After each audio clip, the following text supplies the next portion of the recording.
नमस्कार साथियों, आप सभी का आपके अपने यूट्यूब चैनल स्टडी राजस्थान 1000 के अंतर्गत स्वागत है। आज की जो अपनी वीडियो होने वाली दोस्तों राजस्थान जीके से संबंधित है। राजस्थान जीके में दोस्तों जितने पिछले एग्जाम में जो क्वेश्चन पूछे गए उन क्वेश्चनों के बारे में अपन लगातार इस सीरीज में चर्चा कर रहे हैं। और आज की वीडियो नंबर दोस्तों अपने 81 नंबर की वीडियो, इससे पहले मैंने दोस्तों 80 वीडियो अपलोड कर दी है, जो कि आपको इसी चैनल के अंदर राजस्थान जीके प्रीवियस ईयर के नाम से प्लेलिस्ट बनी हुई है, जिसमें सारी की सारी वीडियो मिल जाएगी। ठीक है, टॉपिक की बात करें दोस्तों, अपना टॉपिक चल रहा है मेवाड़ के इतिहास से संबंधित। मेवाड़ के इतिहास से संबंधित दोस्तों मैंने पाँच की पाँचवीं वीडियो, इससे पहले दोस्तों 4 वीडियो अपलोड कर दिए, जिसमें अपन ने बप्पा रावल से लेकर उदय सिंह तक और महाराणा प्रताप के कुछ एक दो क्वेश्चनों के बारे में डिस्कशन कर लिया है। और आज की ये 5वें नंबर की वीडियो, जिसमें अपने महाराणा प्रताप से संबंधित दोस्तों जितने पिछले एग्जाम में यानी कि जितने भी इंपॉर्टेंट जो क्वेश्चन पूछे गए या दोस्तों इंपॉर्टेंट जो फैक्ट महाराणा प्रताप के साथ में जुड़े हुए हैं, उन फैक्टों के बारे में अपन इस वीडियो में डिस्कशन करेंगे। तो वीडियो स्टार्ट करते और देखते ही दोस्तों का सबसे पहला क्वेश्चन कौन सा होने वाला है। ठीक है, तो दोस्तों लगभग 15 या 20 मिनट की वीडियो होगी। 15-20 मिनट दोस्तों आप पता नहीं फेसबुक, व्हाट्सअप, इंस्टाग्राम, फेसबुक वगैरह में स्टोरी देखने के लिए दोस्तों एक एक दो दो घंटा टाइम वेस्टेज कर देते हो। ठीक है, तो इतना टाइम तो मतलब कि आप इसको देखने में मतलब कि आपका टाइम बिल्कुल भी वेस्टेज नहीं होगा। दोस्तों वीडियो स्टार्ट करने से पहले एक छोटा सा कोट है, समस्याएं हमारे जीवन में बिना किसी वजह के नहीं आती है, उनका आना एक इशारा है कि हमें अपने जीवन में कुछ बदलना है। ठीक है, तो समस्याएं आना भी हमारे जीवन में कुछ ना कुछ वजह की वजह से आती है। ठीक है, समस्याएँ अपने जीवन में किसी न किसी वजह से आती है, बिना कोई वजह के मतलब समस्या नहीं आती है। उनका एक इशारा होता है कि अपने लाइफ में कुछ ना कुछ चेंज करना है, कुछ ना कुछ बदलना है। ठीक है, तो वीडियो स्टार्ट करते हैं और देखते ही दोस्तों आज का सबसे पहला क्वेश्चन अपने सामने आ गया।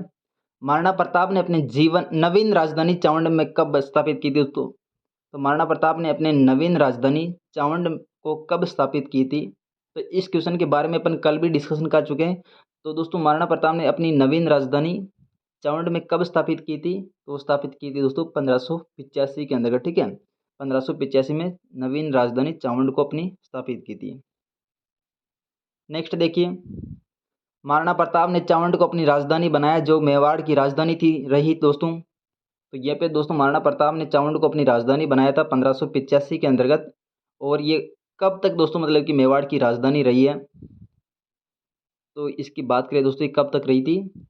1615 तक। ठीक है, यानी कि 30 साल तक चावंड मेवाड़ की राजधानी रही, जिसमें दोस्तों स्थापित करने वाला महाराणा प्रताप है। और अंतिम मतलब कि इसका जो शासक था चावंड का शासक, वो कौन था? महाराणा प्रताप का बेटा, जिसका क्या नाम है? अमर सिंह। ठीक है, अमर सिंह के शासन काल तक दोस्तों चावंड मेवाड़ की राजधानी रही है। नेक्स्ट है, निम्नलिखित में से कौन हल्दी घाटी के युद्ध में महाराणा प्रताप के चंदावल दस्ते में शामिल थे? तो दोस्तों जो सेना थी उनके दो दस्ते होते थे। ठीक है, एक तो चंदावल दस्ता, एक हरावल दस्ता। हरावल दस्ता और चंदावल दस्ता। ठीक है, तो इनमें दोस्तों मतलब ये जो चंदावल दस्ता होता है वो पीछे वाला जो मतलब हिस्सा होता है वो चंदावल दस्ता, और हरावल जो दस्ता होता है वो आगे की जो सेना का जो अगला वाला जो पार्ट होता है वो हरावल दस्ता कहलाता है। ठीक है, तो यहाँ पे दोस्तों जो महाराणा प्रताप या हल्दी घाटी के युद्ध में चंदावल दस्ते में कौन कौन शामिल थे? तो इनके अकॉर्डिंग दोस्तों अपना राइट आंसर क्या हो जाएगा? एक तो पुरोहित गोपीनाथ, राणा पूंजा, जयमल मेहता और कृष्ण, यहाँ पे एक और दोस्तों चारण दास है। ठीक है, चारण जैसा, ये मतलब कि पाँच चार है जो कि मतलब कि चंदावल दस्ते के अंदर के शामिल थे। पुरोहित गोपीनाथ, राणा पूंजा, जयमल मेहता और चारण जैसा। ठीक है, बाकी हाकिम का सूरी और कृष्णदास चुंडावत, ये मतलब कि हरावल सेना के अंदर के शामिल थे। ठीक है, हरावल दस्ता के अंदर के शामिल थे। तो यहाँ पे अपना ऑप्शन नंबर राइट हो जाएगा डी ऑप्शन। नेक्स्ट देखिए, चावंड राजधानी किससे संबंधित रही है दोस्तों?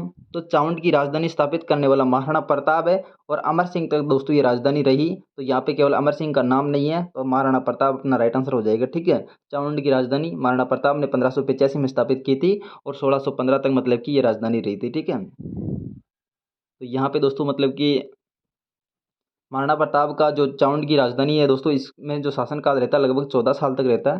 ठीक है, 14 साल तक। और उसके बाद दोस्तों जो अमर सिंह है दोस्तों, इनका शासनकाल कब तक रहता है? लगभग 16 साल तक। ठीक है, टोटल 30 वर्ष तक चावंड मेवाड़ की राजधानी रहती है। ये क्वेश्चन पूछा गया दोस्तों, कितने वर्ष तक मतलब कि चावंड मेवाड़ की राजधानी रही? तो 30 वर्ष तक। सन 1576 के युद्ध के बाद अकबर ने उदयपुर को प्रशासन किसे सौंपा गया दोस्तों? तो यहाँ पे 1576 के बाद में जो अकबर के द्वारा उदयपुर का प्रशासन किसे सौंपा गया? तो यहाँ पे अपना जो राइट आंसर हो जाएगा, क्या राइट आंसर हो जाएगा?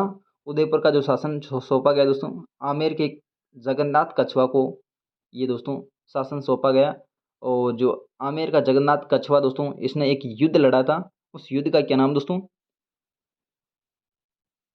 ये युद्ध लड़ा है दोस्तों 1584 के अंदर, ठीक है। 1584 में महाराणा प्रताप के युद्ध में युद्ध लड़ा गया दोस्तों। और ये कब लड़ा है दोस्तों, 5 दिसंबर, ठीक है, 5 दिसंबर, 5 दिसंबर 1584 में आमेर के जगन्नाथ कछवा महाराणा प्रताप के विरुद्ध युद्ध लड़ते हैं। और दोस्तों यहाँ पे इनकी मृत्यु हो जाती है जगन्नाथ कछवा की, और इनकी छतरी बनाई जाती है दोस्तों मांडल भीलवाड़ा के अंतर्गत, ठीक है। मांडल भीलवाड़ा के अंतर्गत इनकी छतरी बनाई जाती है। वो छतरी कितने खंभों की है, वो 32 खंभों की छतरी है, ठीक है, 32 खंभों की छतरी है। मांडल भीलवाड़ा के अंतर्गत 32 खंभों की छतरी दोस्तों किसकी है, जगन्नाथ कछवा की है। और जगन्नाथ कछवा दोस्तों 1576 के बाद में उदयपुर पे शासन करते हैं। और दोस्तों 1584 में दोस्तों ये युद्ध लड़ते हैं महाराणा प्रताप के साथ में, और युद्ध में दोस्तों वीर गति प्राप्त या वीर गति या हार जाते हैं। और इन दोस्तों जो छतरी बनाई जाती है मांडल भीलवाड़ा के अंतर्गत बनाई जाती है 32 खंभों की। अगर दोस्तों वीडियो पसंद आ रही है तो वीडियो को लाइक कर दीजिएगा, चैनल को सब्सक्राइब कर दीजिएगा, ताकि मेरी प्रत्येक वीडियो आप तक समय पर पहुंच सके।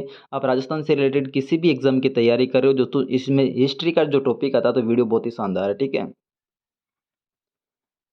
निम्न निम्नलिखित में से कौन सा साक्ष्य हल्दी घाटी के युद्ध में महाराणा प्रताप को विजय मानता है दोस्तों, तो यहाँ पे इनमें से निम्नांकित जो साक्ष्य हैं उनमें से जो हल्दी घाटी के अंतर्गत जो युद्ध हुआ उसमें महाराणा प्रताप को विजय बताने वाले कौन कौन से साक्ष्य है। तो यहाँ पे अपना राइट आंसर क्या हो जाएगा, ये जो सभी ऑप्शन है, राज प्रशस्ति, राज प्रकाश और जगदीश मंदिर प्रशस्ति, इन तीनों जो प्रशस्तियों के अंदर मतलब जो महाराणा प्रताप को हल्दी घाटी युद्ध के अंतर्गत विजय बताया गया है, ठीक है।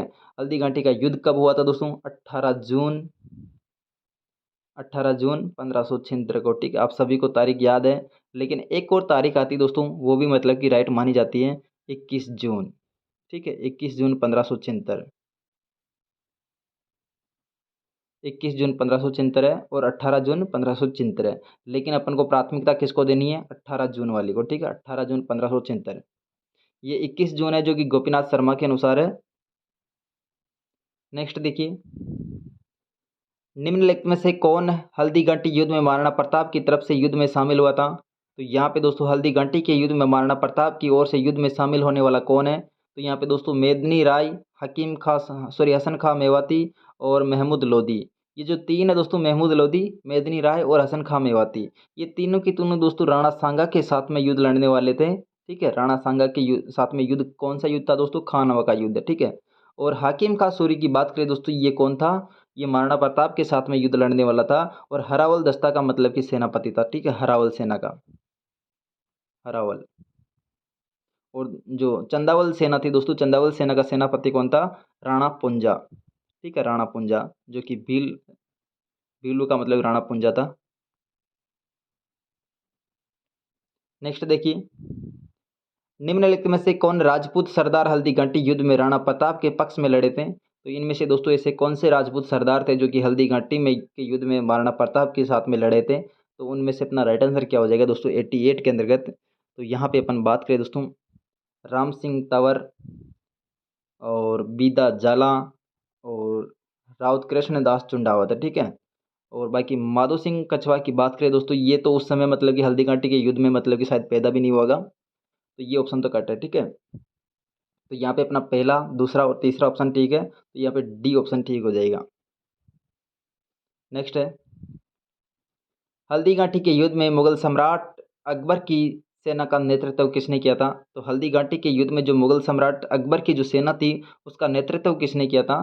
तो यहाँ पे अपना राइट आंसर क्या हो जाएगा दोस्तों, मानसिंह प्रथम, ठीक है, मानसिंह प्रथम, जो कि आमेर का शासक था, जिन्होंने दोस्तों अकबर की जो सेना थी उसके सेनापति के रूप में कार्य किया। और इसके साथ में एक और था जिसका क्या नाम दोस्तों, सेना जनरल के नाम से आसफ खां, ठीक है, ये भी दोस्तों अकबर की सेना का था, आसफ खां। और इसके अलावा और भी थे, लेकिन यहाँ पे मतलब कि दोनों कौन इंपॉर्टेंट कौन है, एक तो मानसिंह प्रथम और आसफ खां। बेलोल जो लोधी, बेलोल खान है दोस्तों, बेलोल खान, ये भी मतलब कि अकबर की तरफ से लड़ने के लिए आया था, जिसका मतलब कि महाराणा प्रताप ने बिल्कुल घोड़े सहित दो हिस्सों में मतलब इसको कर दिया था तलवार से, ठीक है, घोड़े सहित बेलोल खां को किसने किया था, महाराणा प्रताप ने, ठीक है। नेक्स्ट है, किस वर्ष में हल्दी घाटी का युद्ध हुआ था। तो यहाँ पे दोस्तों तारीख अपने पास एक तो 21 जून आती है, एक 18 जून आती है, ठीक है। तो यहाँ पे अपन को प्राथमिकता देनी है 18 जून को। और हल्दी घाटी का युद्ध कब हुआ था? 1576 को, ठीक है। 1576 को हल्दी घाटी का युद्ध हुआ था।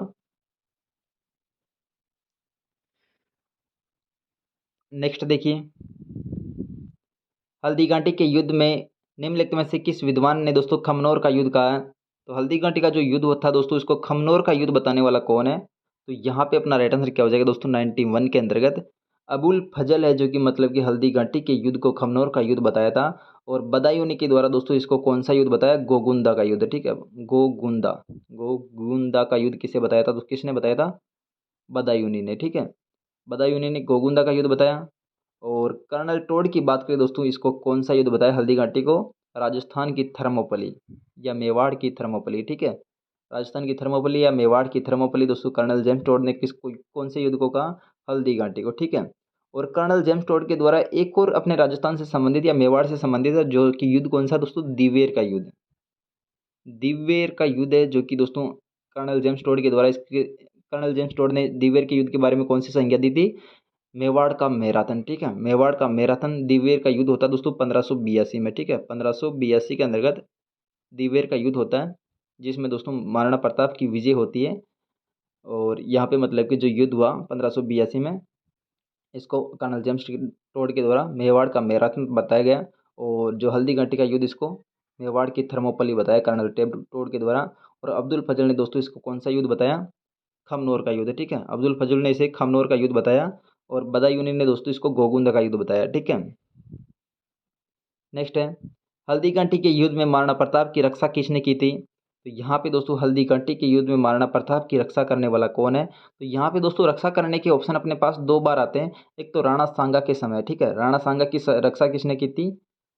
जाला अज्जा ने, ठीक है। जाला अज्जा ने दोस्तों यहाँ पे राणा सांगा की रक्षा की थी, अज्जा, ठीक है। और एक है जो महाराणा प्रताप की रक्षा करने वाला कौन है? जाला बीदा, ठीक है। जाला बीदा ने महाराणा प्रताप की रक्षा की थी। और झाला अज्जा ने दोस्तों राणा सांगा की रक्षा की थी, ठीक है। सारे के सारे मतलब कि जो राज चिन्ह होते हैं उनको धारण करके युद्ध में वीर गति को प्राप्त होते और अपने मतलब कि जो शासक था महाराणा प्रताप और राणा सांगा को, दोनों को बचा लेते, ठीक है। नेक्स्ट देखिए, हल्दी घाटी के युद्ध में महाराणा प्रताप की भील सेना का कमांडर कौन था? तो इसके बारे में अपन ऑलरेडी डिस्कशन कर चुके हैं दोस्तों। हल्दी घाटी का जो मतलब कि महाराणा प्रताप की भील सेना का कमांडर कौन था? तो ये दोस्तों राणा पुंजा था, जो कि मतलब कि महाराणा प्रताप की जो चंदावल सेना थी, यानी कि जो चंदावल सेना का मतलब पीछे वाला जो हिस्सा था दोस्तों, उसका नेतृत्व करने वाला कौन है दोस्तों? राणा पुंजा, ठीक है।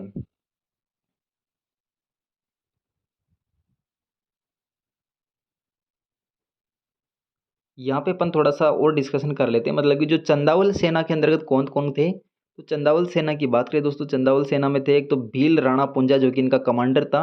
एक गोपीनाथ और जेता चारण और केशव रतन चंद्र और जगन्नाथ, ठीक है, जो कि चंदावल सेना से संबंधित थे। एक तो राणा पुंजा, गोपीनाथ और चारण केशव और रतन चंद और जगन्नाथ, ठीक है। और हरावल सेना की बात करें दोस्तों, यहाँ पे सबसे आगे कौन था? हरावल सेना में मतलब कि हकीम खास सूरी और चुंडावत कृष्णदास, भीम सिंह, रामदास और राउत सांगा, ठीक है, जो कि मतलब कि महाराणा प्रताप की हरावल सेना के नेतृत्व करता थे, ठीक है। नेक्स्ट देखिए, वीर विनोद के अनुसार हल्दी घाटी युद्ध में मुगल सेना की संख्या कितनी थी? तो ये दोस्तों वीर विनोद किसके द्वारा लिखी गई है? वीर विनोद लिखी गई दोस्तों कवि श्यामल दास के द्वारा, ठीक है। कवि श्यामल दास के द्वारा वीर विनोद लिखी गई। और कवि श्यामल दास का जो जिला है वो दोस्तों जिला कौन सा है? भीलवाड़ा, ठीक है, भीलवाड़ा। वीर विनोद लिखी थी, जिसमें दोस्तों हल्दी घाटी के युद्ध में जो मुगल सेना की संख्या कितनी थी? 80,000 बताएगी, ठीक है। वीर विनोद में 80,000 सैनिक बताइए। और महाराणा प्रताप के जो सैनिक बताए वो कितने बताएगी दोस्तों? 20,000। 20,000 यानी कि 1/4, 1/4 यहाँ पे सेना का हिस्सा था, ठीक है। 80,000 महाराणा सॉरी अकबर की, और 20,000 किसकी थी दोस्तों? ये महाराणा प्रताप की, ठीक है। नेक्स्ट देखिए, महाराणा प्रताप के हाथी का क्या नाम था? तो महाराणा प्रताप के हाथी की बात करें दोस्तों, महाराणा प्रताप के हाथी का नाम क्या हो जाएगा? एक का तो नाम है दोस्तों लूणा, और एक का नाम है दोस्तों राम प्रसाद, ठीक है। लूणा और राम प्रसाद दोस्तों दोनों के दोनों महाराणा प्रताप के जो हाथियों के नाम है। और इसके अलावा दोस्तों चेतक जो है दोस्तों, चेतक कौन था? तो चेतक महाराणा प्रताप का बहुत ही शानदार प्रिय घोड़ा था। और बाकी वीर प्रसाद और मर्दाना की बात करें तो ये दोस्तों मुगल सम्राट मर्दाना मतलब कि जो मुगल सम्राट का जो सेनापति था दोस्तों मानसिंह, उनका मतलब कि जो हाथी था उसका नाम क्या? मर्दाना, ठीक है। इसके अलावा दोस्तों मतलब कि गजमुख और गजराज और रणमदार, ये मतलब कि मुगल सम्राट के जो सेनापति थे उनके मतलब कि हाथियों के नाम है, ठीक है। बाकी महाराणा प्रताप के दो हाथी, एक तो लोना है, एक राम प्रसाद है। बाकी चेतक महाराणा प्रताप का घोड़ा है। हल्दीघाटी युद्ध को बदायूंनी ने दोस्तों कौन से युद्ध की संज्ञा दी थी? तो हल्दीघाटी के युद्ध को दोस्तों बदायूंनी ने जो संज्ञा दी थी वो कौन सी युद्ध की संज्ञा दी थी दोस्तों? गोगुंदा का युद्ध, ठीक है। बदायूंनी, बदा के अंतर्गत दोस्तों दे आ रहा, ठीक है। देश से याद रखना दोस्तों गोगुंदा दा, ठीक है। बदायूंनी ने कौन सी संज्ञा दी थी दोस्तों? गोगुंदा की, ठीक है। बदा से याद रखना गोगुंदा, दे से दे ना। और खमनोर की संज्ञा देने वाला कौन दोस्तों? एक ही ऑप्शन बच जाएगा दोस्तों, अबुल फजल, ठीक है, अबुल फजल। और थर्मोपली की संज्ञा किसने दी थी? कर्नल जेम्स टोड ने, ठीक है, कर्नल जेम्स टोड ने थर्मोपली की संज्ञा दी थी हल्दीघाटी के युद्ध को। और गोगुंदो का युद्ध की संज्ञा बदायूं ने दी थी। और खमनोर का युद्ध दोस्तों अबुल फजल ने दी थी, ठीक है। और दिव्वेर का युद्ध होता दोस्तों 1582 में, जिसमें जो कर्नल जेम्स टोड था इसने मेवाड़ का मैराथन बताया, ठीक है। नेक्स्ट देखिए, हल्दीघाटी के युद्ध के बाद महाराणा प्रताप ने अपनी राजधानी कहाँ स्थापित की थी? तो वापस वही क्वेश्चन आ गया दोस्तों। हल्दीघाटी के युद्ध में महाराणा प्रताप ने दोस्तों हल्दीघाटी के युद्ध के बाद में, ठीक है, महाराणा प्रताप ने अपनी राजधानी कहाँ पर स्थापित की थी? 1585 में चावंड के अंतर्गत, ठीक है, 1585 में चावंड के अंतर्गत। और ये राजधानी 30 वर्ष तक रही थी दोस्तों, और 1615 तक, ठीक है, अमर सिंह का शासनकाल था। नेक्स्ट है, दिवेर की लड़ाई के बीच में, दिवेर की लड़ाई दोस्तों लड़ी गई तो किन किन के बीच में लड़ी गई? तो दिव्वेर की जो लड़ाई की लड़ी गई दोस्तों वो किस किस के बीच में थी? एक तो राणा प्रताप और अकबर के बीच में, ठीक है, राणा प्रताप और अकबर के बीच में। यहाँ पे अकबर तो नहीं आया था, लेकिन उसका जो सेनापति था उनके बीच में युद्ध लड़े गए दोस्तों 1582 में, ठीक है, जहाँ पे दोस्तों महाराणा प्रताप की विजय होती है। और कर्नल जेम्स टोड इस दिवेर के युद्ध को मेवाड़ का मैराथन बताते हैं, ठीक है। जेम्स टोड ने निम्नलिखित में से किस युद्ध को मेवाड़ के इतिहास का मैराथन बताया गया? वही क्वेश्चन आ गया वापस। तो यहाँ पे टोड के द्वारा जो मतलब कि मेवाड़ का मैराथन बताया गया वो कौन सा युद्ध है? दिवेर का युद्ध है, ठीक है। हल्दीघाटी के युद्ध को थर्मोपली कहा। गोगुंदा का युद्ध दोस्तों मतलब कि बदायूंनी के द्वारा कहा गया, ठीक है। नेक्स्ट देखिए, निम्नलिखित युद्धों में विचार कीजिए और इनके जो कालानुक्रम उनको व्यवस्थित करना है, ठीक है। तो सबसे पहले खानवा का युद्ध की बात करें तो खानवा का युद्ध हुआ था 1527 में महाराणा सांगा और बाबर के बीच में, जहाँ पे दोस्तों बाबर की विजय होती है। और सारंगपुर का युद्ध होता है दोस्तों 1437 के अंदर, ठीक है, 1437 के अंदर सारंगपुर का युद्ध होता है, जिसमें महमूद खिलजी और मतलब कि अपना राणा कुंभा के बीच में युद्ध होता है, जहाँ पे कुंभा की विजय हो जाती है, ठीक है। और उसके बाद दोस्तों हल्दीघाटी के युद्ध की बात करें तो हल्दीघाटी का युद्ध कब हुआ था? 1576 में। और दिवेर का युद्ध कब हुआ था? 1582 में, ठीक है। तो यहाँ पे ऑप्शन नंबर पहला अपना कौन सा हो जाएगा? सी। तो सी से स्टार्ट होने वाला केवल एक ही ऑप्शन है दोस्तों, सी, ठीक है। तो यहाँ पे अपना राइट आंसर क्या हो जाएगा? सी। तो ए में कौन सा आ गया? खानवा का युद्ध है 2 नंबर पे, ठीक है। और 3 नंबर पे कौन सा आ गया? हल्दीघाटी का युद्ध है। और 4 नंबर पे कौन सा आ गया? दिवेर का युद्ध। तो ये थी दोस्तों आज की छोटी सी वीडियो। अगर वीडियो आपको पसंद आए तो वीडियो को लाइक कर दीजिएगा, चैनल को सब्सक्राइब कर दीजिएगा, ताकि मेरी प्रत्येक वीडियो आप तक समय पर पहुंच सके। और मेवाड़ का जो इतिहास है, मेवाड़ के इतिहास से संबंधित दोस्तों 2 वीडियो और बनेगी लगभग, ठीक है। फिर उसके बाद में अपना मारवाड़ का इतिहास प्रारंभ होगा।